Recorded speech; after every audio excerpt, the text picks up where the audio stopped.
सुंद'हैनो updates लानानै फिन खेबसे चेनेलाव फैफिनबावनाय जाबाय। जायफोरा मोजां मोनो नैबे भिडिअखौ नायलांनो हागोन। थ' बिदिब्ला जागायलांदिनि, बारा गोलाव खालामनो सानाखै।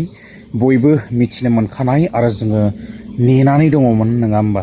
थ' जोंहा दिनै बेबायदिनो फैयै फैयै 20 जुन जोङो दिनै मोनफैबाय आरो बे 20 जुनावनो जोङो दिनैहाय बेबायदिनो PM किसाननि 23 नाम्बार इनस्टलमेन्ट जोङो बयबो मिथिनो मोनखादों आरो आपडेट्सफोरखौहाय जोङो मोननो हादों।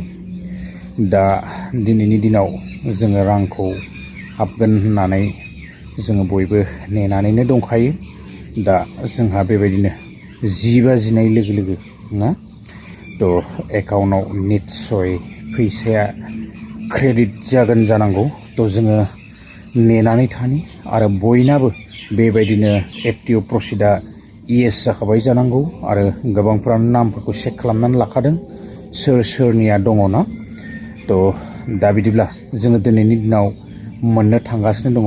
नेनानै थादो आरो बारा सम गैलियाना, गेजेराव बेबायदिनो 2 घन्टा जोङो नेनायनि उनावनो थ' दिनै बेबायदि राङा एकाउन्टआव क्रेडिट जानो थांगासिनो दङ जानांगौना।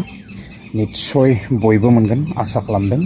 जायफोरना बेबायदि मुंफोर दङना, हिन्जावानो जा हौवायानो जा जायानो जा ना, बयबो मोनगोन PM किसाननि 23 नाम्बार इनस्टलमेन्टखौहाय। जोङो गोलाव दिननिफ्राय सावरायबोबाय आरो गोबांथार बेबायदिनो जोङो निउसफोरबो नुनो मोनबाय। थ' जायफोरना मुं दङ आरो जायफोरना गासैबो माने स्टेटासफोरा जुदि अकेयैनो दंजोबोब्ला थ' दिनैहाय रांखौ मोननो थांगासिनो। जोङो 20 जुनावनो जोङो रांखौ मोनगोन होननानै मिथिनो मोनदों।